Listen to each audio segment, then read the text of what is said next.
children are not your children. They are the sons and the daughters of life's longing for itself.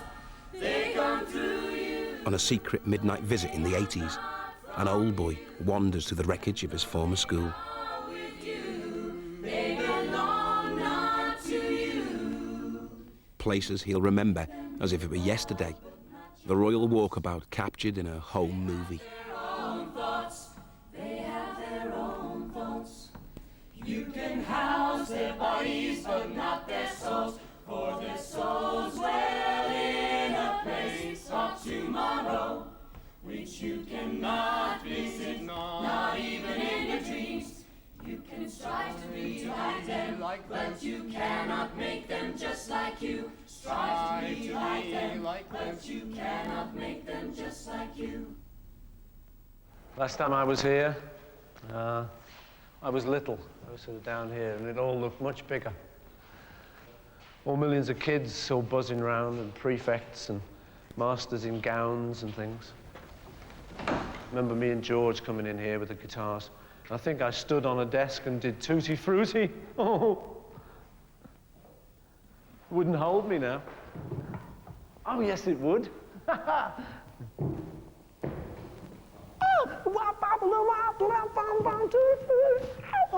And all the guys would be, that's it. Oh, all right.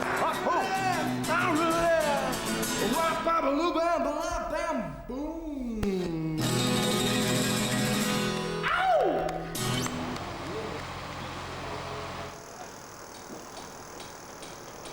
The council, Liverpool Council, sort of were involved in closing this school down. One of the fellows who was big in the council was Derek Hatton. And when I met him, he said, "You don't remember me, do you?" He said, "Well, when you used to stay late and do the arts," he said, "I was the little kid in detention.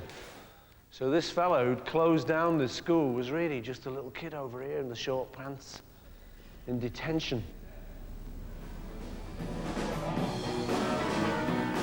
Paul McCartney had a dream. Not the usual rock star dream of world peace, racial harmony, or feeding Africa. A small dream, but in the end, almost as tough to pull off.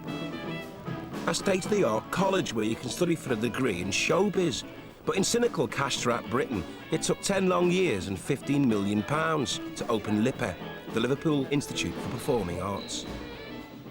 I mean, you know, seeing it as a bomb site almost, you know, and then seeing it in mid-building, it was kind of, you know, will it ever get done? Yeah. And now seeing it like this, it's like a time warp, it's a dream or something. This was the music room, where I basically never learned anything at all. I used to just sit over here, and the fellow would play sort of Beethoven records and that. He just played us stuff that we didn't really like. So I never learned anything about music. All right, mate, nice. They're making us work today. Good.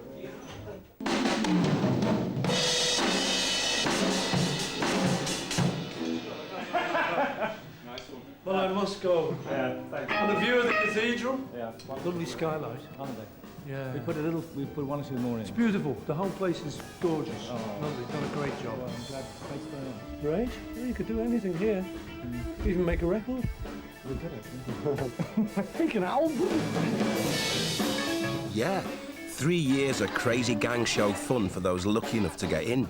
But does Britain really need a showbiz university? If people are going to make it, they're going to make it without the help of taxpayers like you and me, or patrons like McCartney, Costello and George Martin. When Paul and I were talking about it, at one point he said, "You know, I'm not sure really whether this is the right thing," he said to me, because after all, I didn't need any musical education, and I didn't do badly, did I? Kind of the understatement of the century, that. It's a good drum.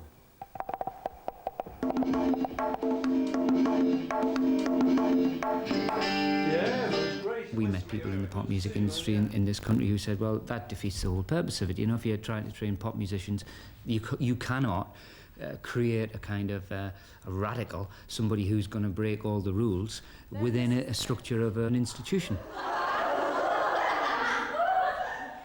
I think we're prepared to take risks, and I think that's what will make LIPA's curriculum quite distinctive. Leaning back. Okay, don't go too far, then start to pull your... Stay in your groups, please, in the corners. Hello? Hello, am I on? Corners. Everybody knows that you can learn a lot about this business on your own. What I do think a place like LIPA offers is a bit of a shortcut. Women, we don't really know who's singing what. Who'd like to sing? It means that rather than learning 10 years later the hard way, you might be able to learn it 3 years this way and pick up a bit more. There we go. There's an awful lot that they've got to do here that isn't going to be about them taking lead roles or anything like that. An awful lot of what they're going to do here is going to be business skills, marketing skills, fundraising skills, and let's face it, none of that is glamorous. Men, because you don't enter this for a while, I'm not too concerned. Where's Kevin? Darling, are you just waiting for your entrance, or? Sorry, darling. Being allowed to succeed is actually not what's happening in this country. Actually fighting, you know, tooth and nail to succeed is what occurs with certain extraordinary young talents, and that will occur anyway. It doesn't mean to say, though, that the other talents would not be better encouraged by being in a school like LIPA. I'm almost certain that that's going to be so.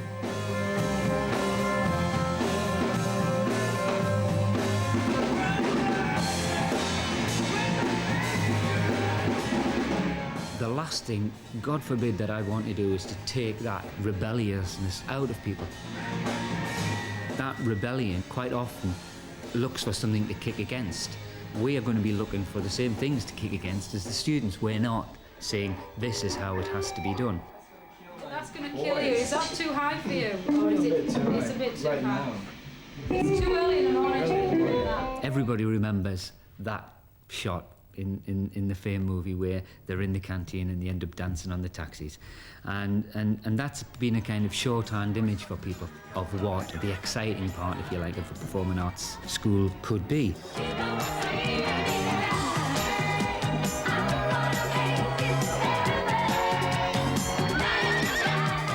There is a misconception sometimes that people have that it's all spontaneous, and if they want to get up and do it, then that's what they do.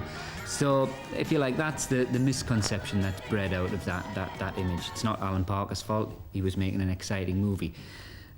The plus side, of course, is that to an extent, that's true.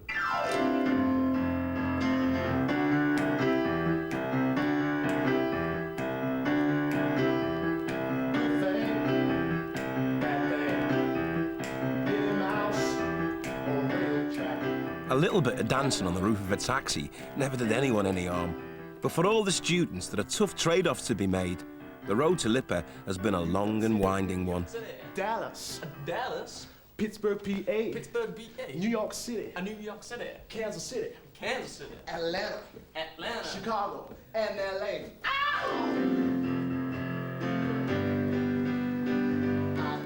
My parents decided to go back to St. Lucia. They lived here for 25 years. I was in an environment whereby I wasn't just the athlete.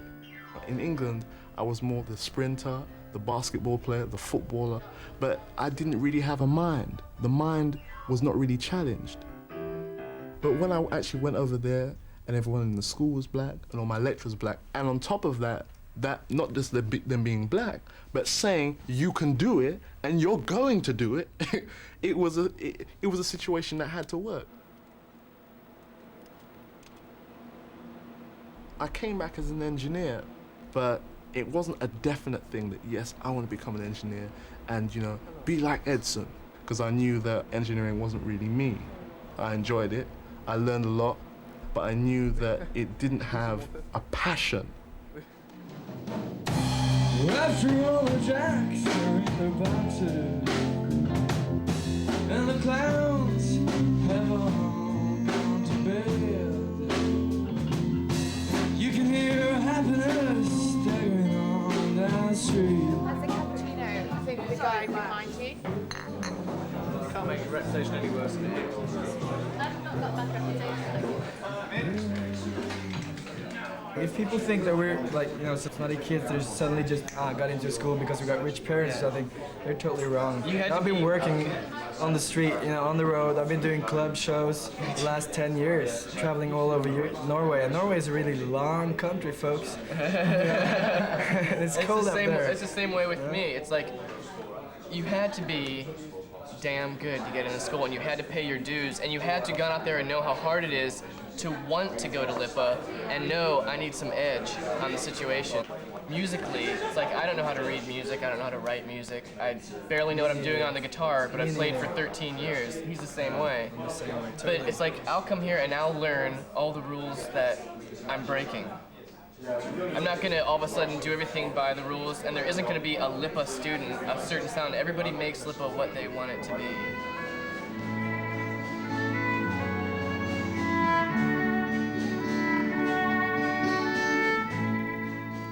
Okay, so music's in the air, every place and everywhere, man. But for every performer, LIPA will turn out a manager. For every rock star, a sound technician. For every West End actor, a community dancer. Foreign students have to pay their own way at LIPA, but some of them had to mortgage their hearts as well as their homes.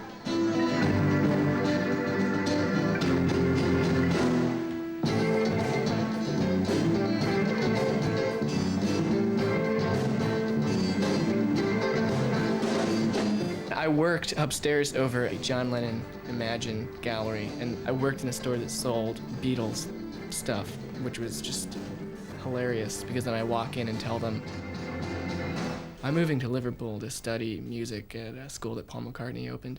But so I went in, I quit my job, you know, I went to my girlfriend and, sorry, but I gotta go. And totally wiped my life out.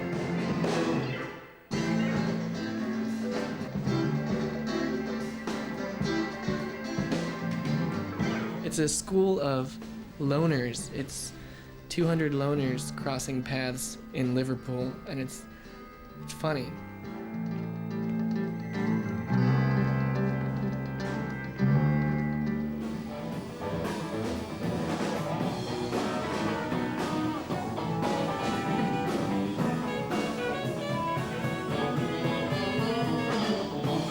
I enjoy singing, and I enjoy seeing other people have a good time, because if you're in a band, you're out there to get people dancing. If people are dancing, you've done your job. From New York City to Dallas, from Memphis to Barrow-in-Furness, LIPA students come from all over. Amanda Quigley used to busk in her hometown of Barrow. Now she's looking for that edge by doing a 3-year community arts course.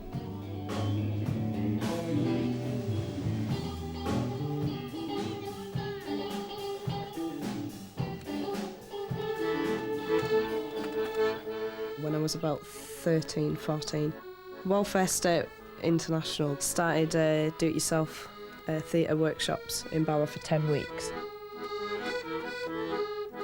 It's mainly work in the community, juggling, doing like puppet theatre, accordion, street theatre really, and to me it was like, wow.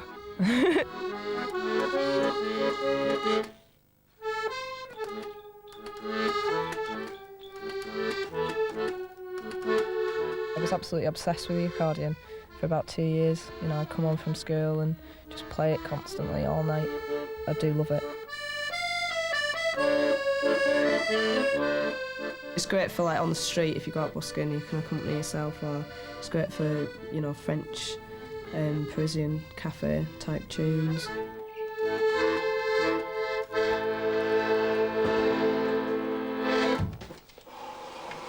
Hey!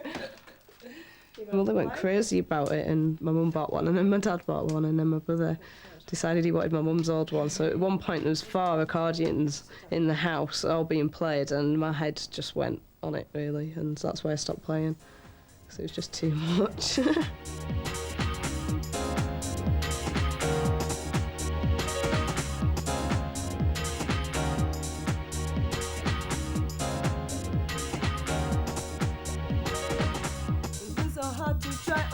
To make myself a living, pushing all the time and never taking, only giving.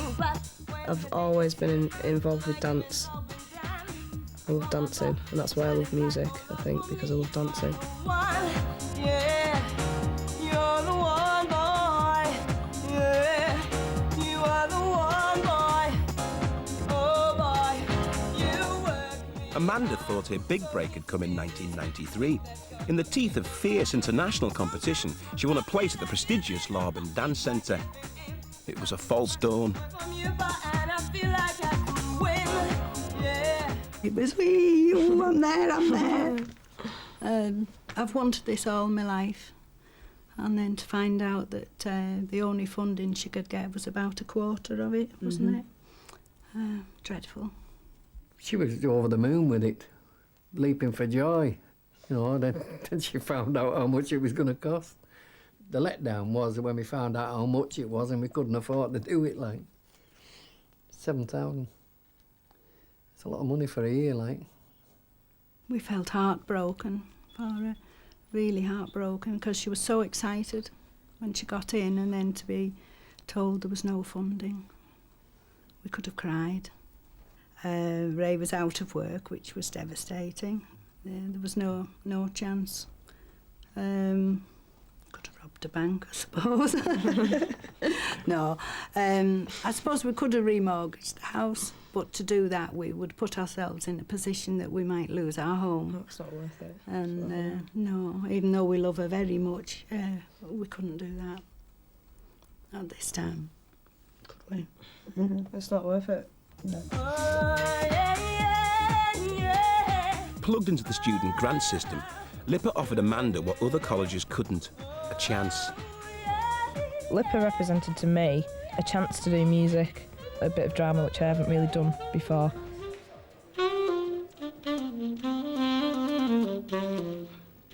I just feel so privileged that not only to get a place, but the fact that we are getting sort of subsidy to be there. Otherwise there'd be, yet again, no way I could go.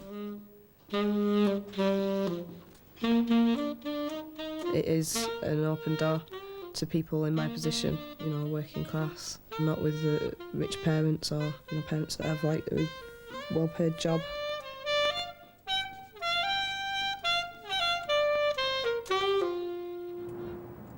People will say, you know, it's just an elitist school. If they mean elitist in terms of money, in other words, you have to have lots of money to come to LIPA, well, it isn't elitist in that sense, because we're like any other university. If they mean elitist in terms of talent and ability, yes, yes, yes, of course we are. Just like its students, LIPA had to fight long and hard to get its hands on enough funding.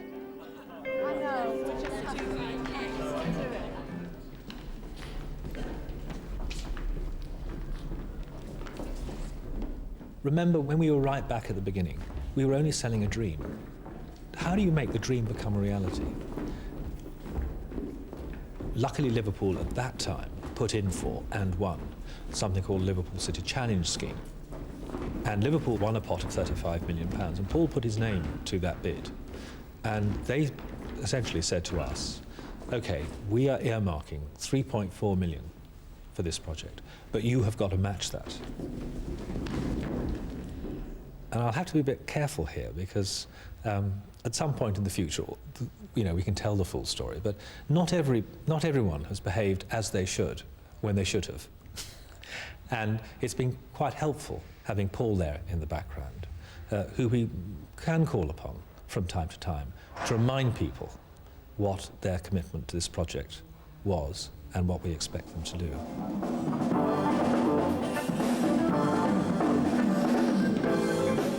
There was a moment when things were looking pretty rough, and it got very surreal. He rang me up and said, can you give me John Major's number? And I thought, oh well, if that's what he wants, I better find out. And of course, I think generally politicians and so on have to be pretty surprised to hear Paul McCartney at the end of the line. Which makes one sad in a way for projects that don't have this kind of strength. Can you come down? Direct yourself. You on the top, Mark? Yeah. It's very, very hard to persuade the city and the Treasury to invest in talent. Just the organ. Just the organ. Okay, that's fine. It's not your fault. Most other really civilized countries in the world do see that talent is terribly, terribly important. Americans invest in it. Germany invests in it. And we've had to go abroad for some of that money. We wrote to every single company we could possibly imagine We wrote to every time the Times 500 richest people came out, or the Times 1000, or we wrote to them. We tracked down everybody who'd ever come from Liverpool and made some kind of money for themselves. We tried everything. And in the end, our saviours came from Germany. To win money from the EC, LIPA had to secure commercial sponsorship. It wasn't pounds or dollars or francs, but Deutschmarks which made LIPA happen, when Grundig said they'd match Paul McCartney's own donation. That was $1 million Deutschmarks a year. Extraordinary sum of money for something which hadn't actually begun. And without them, we couldn't have done it. There's no question about that. Grundig's backing even persuaded McCartney to swallow his principles and appear in his first ever television commercial. This man is from Liverpool. And did you know that Liverpool is now the home of the Liverpool Institute for Performing Arts, for short, LIPA? And at LIPA you can learn about every aspect of performing arts, like acting, singing, and dancing. And after 3 years, you get a degree. So how come you know so much about LIPA? It was my idea. 3, 4, 1, that's the way. The big idea is to turn good new talent into really good new employable talent.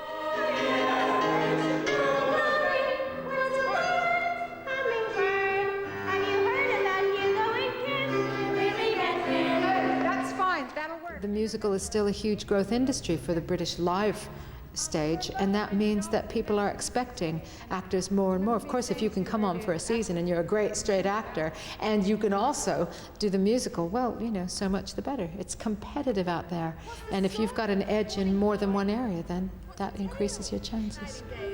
Have you heard about Hugo and Kim? Did you really get pinned? Did you hear someone cry? The other thing that I've always liked about LIPA is that there's never been any attempt to portray this as an easy option. You trade off all kinds of things, security and you know, a normal kind of career growth pattern for doing what you love. This dream is for all of us. This one can be real. It was something I realized, the choice that needed to be made. But I started to weigh up money and time. And time is something you can never weigh up. You can never get time back, you know? And financially, I knew it was going to be a sacrifice. I knew it was going to be a big one. A little bit more effortless. It's more than you. Steve's cousin Yefeo is a professional singer. He supported Steve's decision to give up everything in order to go on a 3-year LIPA degree course. That's when you're breathing it out. Yeah, there's pain, but not quite in the face yet. I want it more from the heart. I don't want it, you know? I don't want it there. Just from here. You understand? We're not alone anymore, now there are others there. Steve was always wide-eyed and very vulnerable. Vulnerable because he had a very strong appetite for something other than what he was doing. Oh, don't say you're going, you're not going anywhere, you're staying. He didn't want to be where he was. I could see that, and therefore I had a responsibility to him, an obligation to take time and so on and so forth. He was just so eager, so fired up. And if you get afraid again, and if you get afraid again, I'll be there. You get afraid again. I want to be totally absorbed. I don't want to be 50% an artist. And I think when I've done things by half, it's never come as that great success. It's only come as a partial success. We are a family, like a giant tree. I said, I really love you, baby. I really love you, my baby. He was going through pain making this decision. there was great turmoil. He was saying, I can't take it at work. Wanna spend some time. This is where you really got to be jumping on the rhythm. Right. Ready? Yeah, there's too much. Ooh, yeah, come on, baby. I was hearing this for like 2 years before, we even knew about LIPA. But it was where to place him, so he is giving up a tremendous amount. We waited up. I said, listen, you're giving up an annual salary, not just once, but not just twice, but 3 times, with no guarantee of a job at the end of it. This is a decision that you have to weigh up the odds very seriously. So it's a tremendous sacrifice. He hasn't known unemployment. Let's make that very clear. He's only known work. It's very likely I might have gone for a promotion. If I wasn't going for LIPA, I would have gone for a promotion. If I'd have gotten that, I would have been on roughly about 20,000 a year. So it's about £60,000 a year. I remember him asking up here, and what are you going to do, McCartney, when you leave school? And I said, I'm going to be in a group, sir. And he said, well, pretty precarious business, I said, yes, sir, but we've been offered £15 a week. Spent my early life in Liverpool. Something I'm not likely to forget.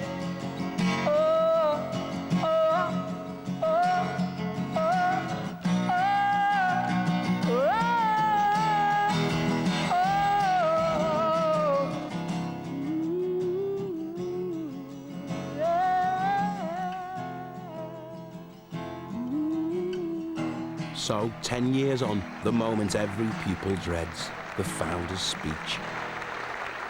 The school gave me the kind of chance that a boy with my background was not really likely to get. And so I've got memories, as I say, of just out here was the headmaster's office. 1 or 2 painful memories there. It gave me the idea that you could succeed, that you could go from a place like Speak, where I was brought up, and you could go and you could conquer the world if you had enough love, enough passion for what you were going to do, and you were prepared to put in enough hard work. Obviously, one of my great feelings now is how proud my mum and dad would have been if they could have been here. But I won't get into that because I'll start crying. So let's just look to the future. Let's say to all these kids behind and all the people who come through these doors, the very best of luck. You will need it, but keep at it. And even though, as Peter said, it was a hard day's night, we can work it out.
Life. It felt like a dream, it didn't feel real. How far should the girl go? When a gangster faces facts. I see Reggie Cray jump up and put a gun to Jack the Hat's head. Isn't there more to his life than just crime and punishment? 6 stories of courage and transformation. From the day that changed my life. Monday at 8 on BBC 2. one of Britain's greatest singer-songwriters, celebrates 20 glorious years with the Brodsky Quartet, a special big band, and the Attractions.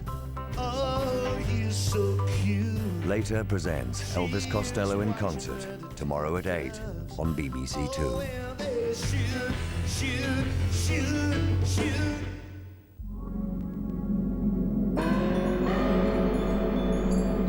On BBC Two now, are you ready for a little soul?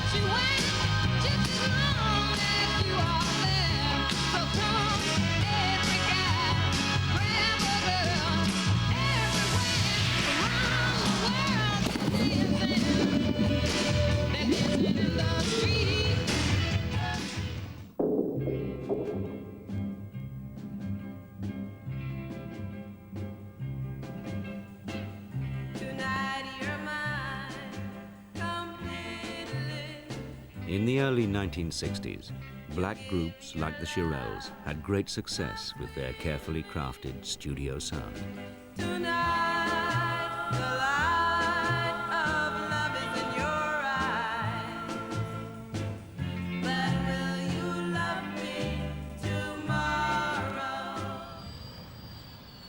But in 1964, the charts were invaded by British bands, and many of those same black groups stopped having hits. To help compete with the Beatles and regain that wider audience, black musicians would turn back for inspiration to a sound they had grown up with, to give the music soul.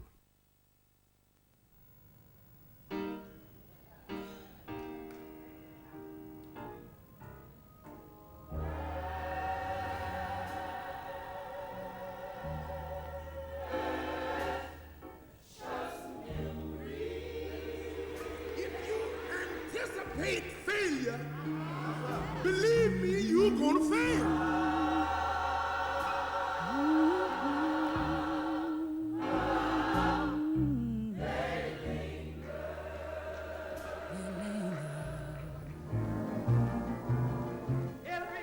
For the generation who were children in the 50s, gospel churches had provided a memorable musical education.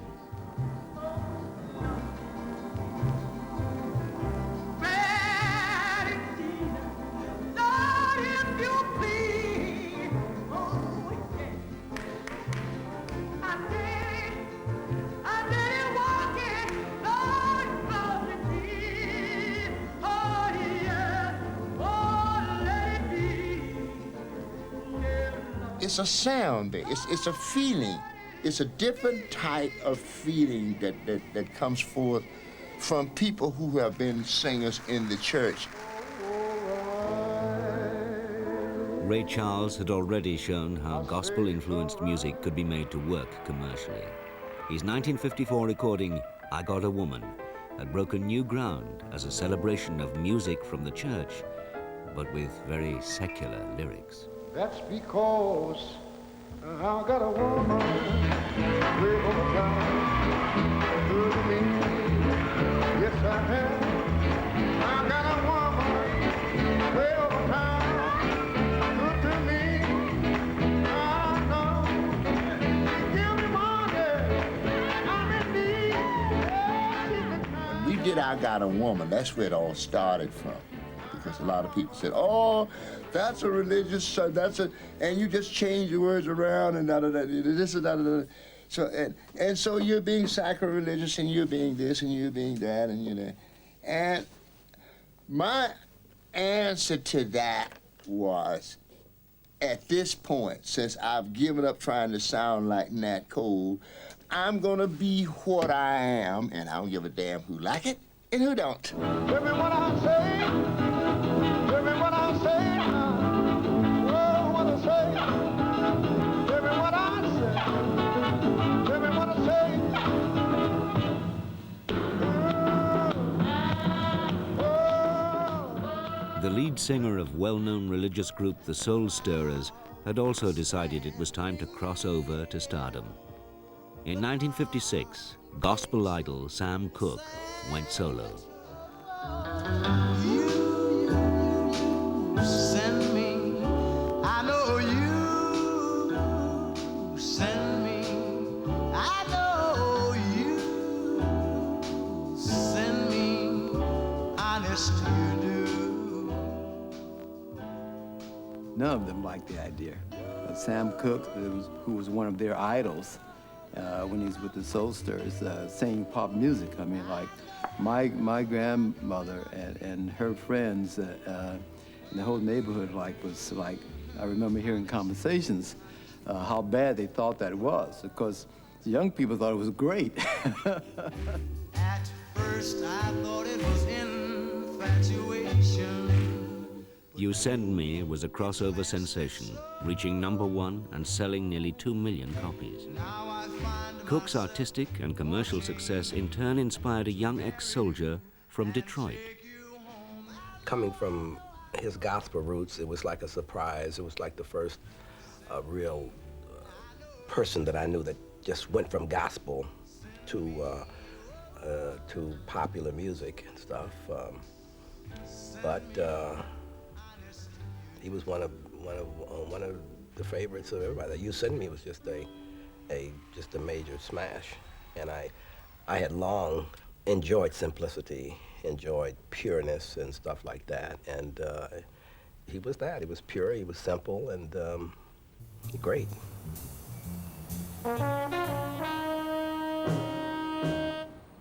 Detroit had some flourishing jazz clubs, and Berry Gordy's first venture into the music business had been to open a specialist record store.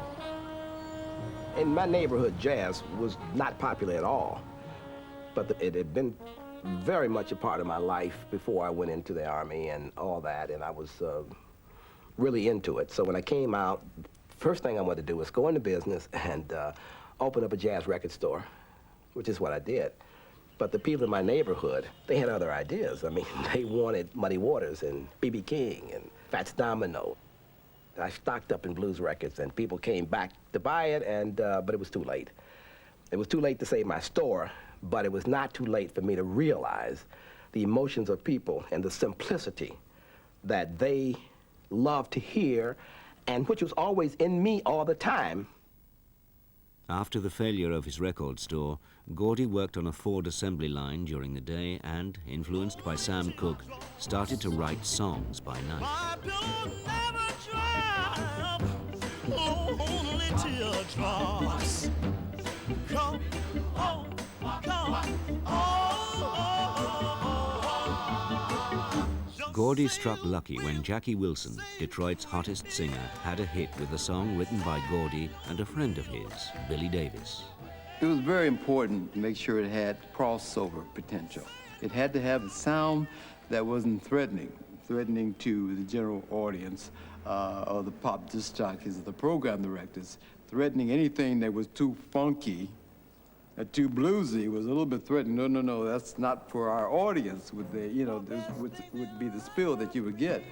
So it was okay for it to have a rhythm and a beat, as long as you didn't get too funky with it. Early in 1959, with several other hits to his credit, Gordy borrowed $800 from his family and launched what would become the Motown empire.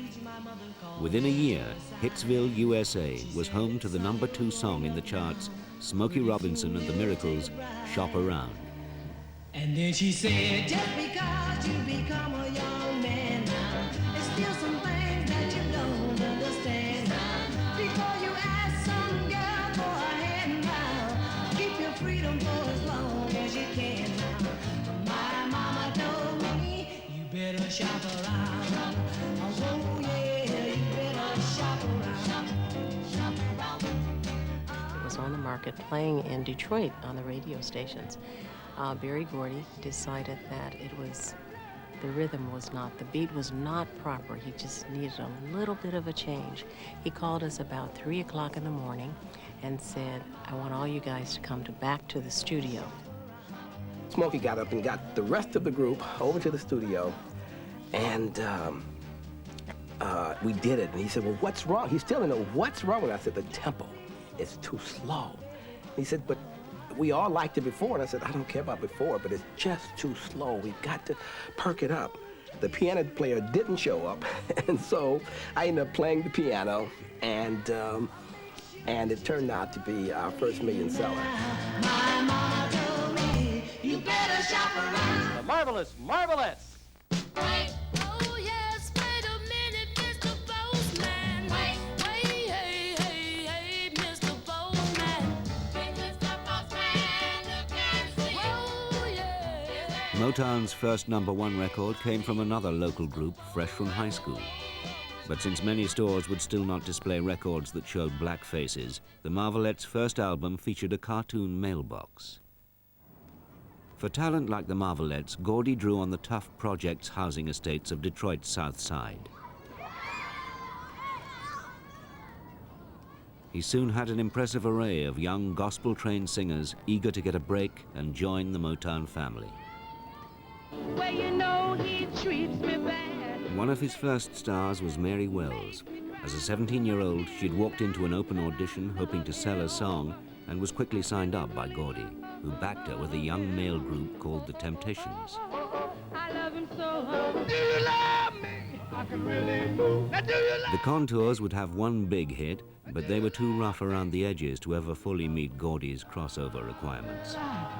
Can dance. Yeah. Yeah.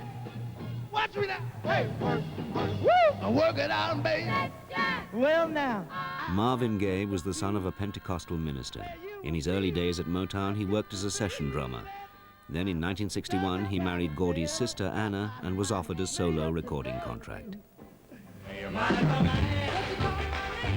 12-year-old blind Stevland Morris was rechristened Little Stevie Wonder by Gordy. In 1963, the release of his live recording Fingertips Part 2 made him a commercial success, and Motown quickly marketed him as the 12-year-old genius.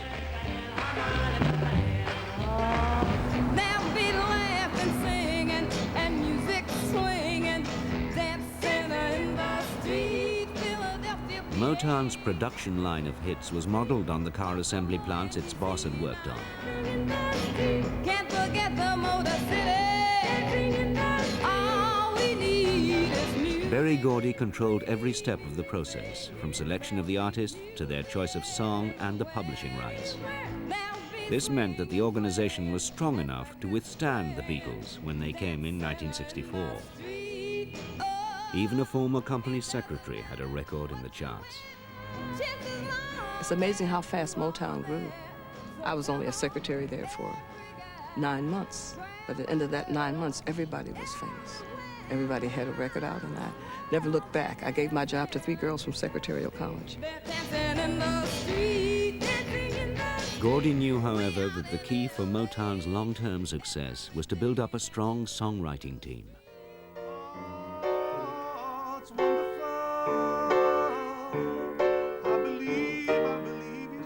Many of Martha and the Vandellas' early hits were written by 2 brothers from Detroit who had grown up steeped in gospel music. And you praise his heart. Eddie and Brian Holland teamed up with their friend Lamont Dozier to write over 20 top 10 songs for Motown. That's our favorite song right there. It took me a while to write songs. I couldn't do them real quick. It would take me some time to sort of juggle each word around and this word around, mostly to go for the feeling of it, you know. Not necessarily the rhyming, the feeling, you know, where you could feel it, where you could walk away and it would be sort of a haunting feeling, you know. And my concept was always basically, if you missed 30% or 50% of the lyric, you would still know what the song was about. Here's your old friendship ring. Holland Dozier Holland, as the team called themselves, followed Berry Gordy's style of simple lyrics, but with a distinctive musical addition of their own.